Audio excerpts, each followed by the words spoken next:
E a gente continua no programa Utilidade Pública de hoje falando sobre coaching. Muito obrigada pela audiência aqui no estúdio com a gente. Edmar Nogueira, a Erenita Souza e a Carla Brasil aí trazendo um pouco dois coaches e uma coachee, né? Daqui a pouco vocês vão estar esclarecendo aí essas nomenclaturas. Mas estava conversando no final do bloco anterior, Carla chamou a atenção para a questão da necessidade desse treinamento comportamental ali já na época, antes de escolher uma carreira, ali entre os jovens.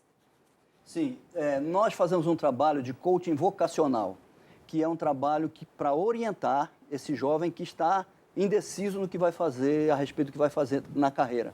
Porque uma decisão errada pode gerar problema para o resto da vida, não só profissional como pessoal. Muitas pessoas adoecem por não estarem felizes no trabalho. É bem comum a gente ver isso. Sim, hoje em dia os jovens, né, começam a ter uma exigência muito grande das escolas. As escolas começam a exigir deles, os pais começam a exigir para uma formação, onde muitos até perdem um pouco da sua infância. Eu tenho uma filha de 17 anos que ela sai de manhã e só chega à noite em casa. Então, é muita exigência para que eles possam encontrar logo uma carreira profissional. E essa corrida faz com que eles não tenham tempo suficiente de pensar e até de se encontrarem.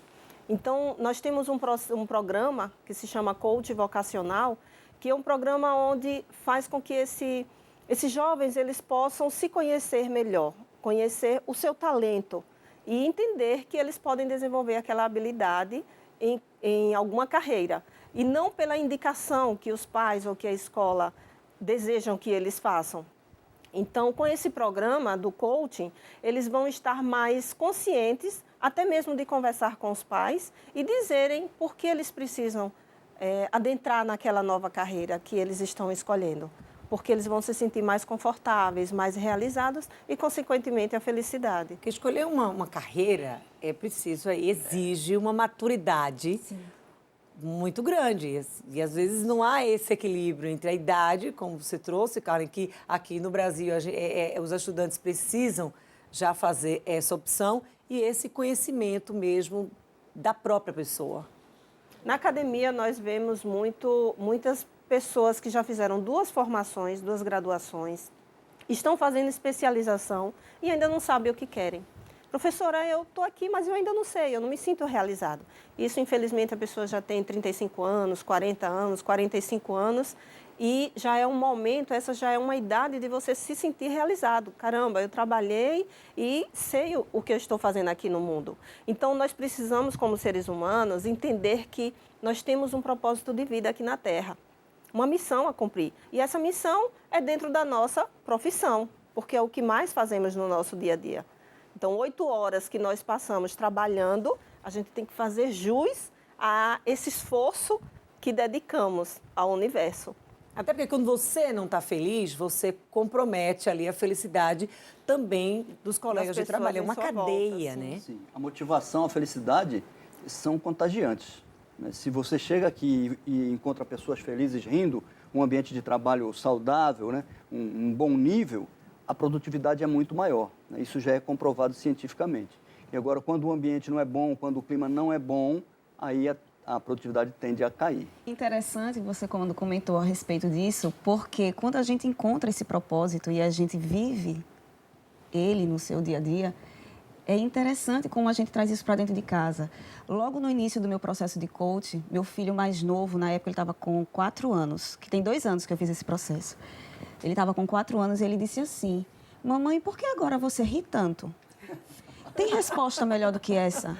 Não. Por que ninguém engana uma criança, não é verdade? Então aquilo ali me trouxe tanta alegria. Meu Deus, eu estou no caminho certo. Né? Isso traz muita paz. Né? E quando a gente vê que a vida da gente está indo para frente, não está mais indo para trás, a gente se desapega do que não precisa e evolui, a gente vê o resultado e é tudo tão rápido, porque o processo é muito rápido. E é a questão de 2 meses, você já vê essa transformação toda. E a gente aproveitou, quem está em casa para se entender um pouquinho, a gente trouxe esse assunto e a gente não trouxe por acaso, a gente não escolheu essas pessoas por acaso, porque além da Carla, que é fisioterapeuta e acabou se redescobrindo nessa área de coaching, Erenita também tinha uma outra atividade profissional e também se redescobriu. Sim, sim. Desde pequena eu sonhava em estar no escritório. Eu achava muito, muito bonito as pessoas que trabalhavam em escritório. O meu primeiro trabalho foi num banco, né? E eu fiz contabilidade. Então eu trabalhei a minha vida toda profissional foi com contabilidade. Eu trabalhei 23 anos me realizando, muito satisfeita, muito orgulhosa de quem eu era, porque eu me sentia reconhecida. Mas no decorrer dessa história, eu fui percebendo que eu estava dando muita ênfase em ouvir as pessoas. Eu gostava de ajudar as pessoas, de aconselhar. As pessoas me buscavam para isso, gostavam das minhas ideias. Eu disse, eu acho que eu sou consultora. Mas a consultoria não era só no nível da contabilidade. E isso foi passando e eu fui pedindo ajuda a Deus para que me orientasse. O que eu tinha uma missão aqui na Terra. E cheguei ao ponto de ser professora também de contabilidade. Então, a carreira estava evoluindo. Mas chegou um certo momento em que eu conheci essa técnica chamada coaching. E eu digo, eu já era isso aí. Mas eu não sabia que era uma técnica. Então, eu investi fervorosamente, investi alto para que eu pudesse estar aqui agora. E eu honro e respeito toda a minha história de contabilidade. Recebi um prêmio maravilhoso, que foi ser convidada para fazer parte como membro da Academia Sergipana de Ciências Contábeis.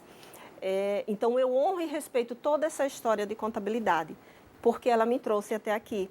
Então, hoje eu tenho uma bagagem muito mais consistente para trabalhar com as empresas, com o coaching. E aí a gente está fazendo questão de falar um pouco também, além do coaching em si, falar um pouco da história, da sua história, Carla, da experiência aí de vida de Erenita, porque como o Edmar começou aqui na entrevista, o coaching não tem uma atividade, você não precisa desenvolver uma atividade específica, você pode estar em qualquer atividade e se transformar num coach. Sim. Existem muitas pessoas, porque o investimento é alto. Uma formação de coaching, a básica, a primeira, é um investimento alto. Quanto tempo? É uma semana. Uma semana é um intensivo. Normalmente são 7 dias. Já existem escolas fazendo com 2 dias, com 3 dias, né? Mas se você quer fazer uma formação de verdade, o mínimo 7 dias. E aí vai depender muito da aceitação de cada um, né? Da evolução de cada um nessa área também. Isso. São 7 dias em sala de aula, depois tem um trabalho fora a sala de aula, tem um TCC, tem toda uma preparação, tem os atendimentos que a gente chama de pro bono, que você atende para poder se desenvolver como se fosse um estágio, né? Então tem toda uma formação, toda uma preparação nesse primeiro módulo. E muitas pessoas fazem esse investimento e depois não vão atuar como profissionais de coaching, entendeu? Porque fazer um investimento, se você tem dinheiro, você vai lá, paga e faz. Agora, atuar é mais difícil, porque você tem que vender, você tem que construir uma história. Não é, eu sou coach, vamos lá que eu vou te atender. Não é assim que funciona. Então, a formação, quando as pessoas nos procuram e nos perguntam, eu quero fazer uma formação, o que você acha? A gente sempre sugere que ele possa passar por um seminário antes da formação, ou passe por um processo para entender o que é, como funciona, para que depois ele tome a decisão de fazer o investimento mais alto. Porque nós já tivemos vários depoimentos de pessoas que fizeram formação e disseram, não, Erenita, não era isso que eu queria. Eu precisava de um profissional coach para me ajudar. E na formação eu fui desenvolvida, mas eu não quero atuar como coach. Então, tem algumas pessoas achando que é modismo. E esse processo é um processo muito sério, porque ele mexe com o ser humano, ele mexe com crenças, ele mexe com valores. O processo de coaching, ele trabalha com perguntas. Então, o profissional ele vai fazendo questionamentos para levar você à reflexão e você chegar às respostas que precisa. E daí alinhar o caminho para chegar no seu objetivo. E sobre esses questionamentos, a gente vai continuar o nosso bate-papo daqui a pouco. A gente vai ao intervalo e a gente volta já no último bloco do programa Utilidade Pública de hoje, depois do intervalo, 2 minutos.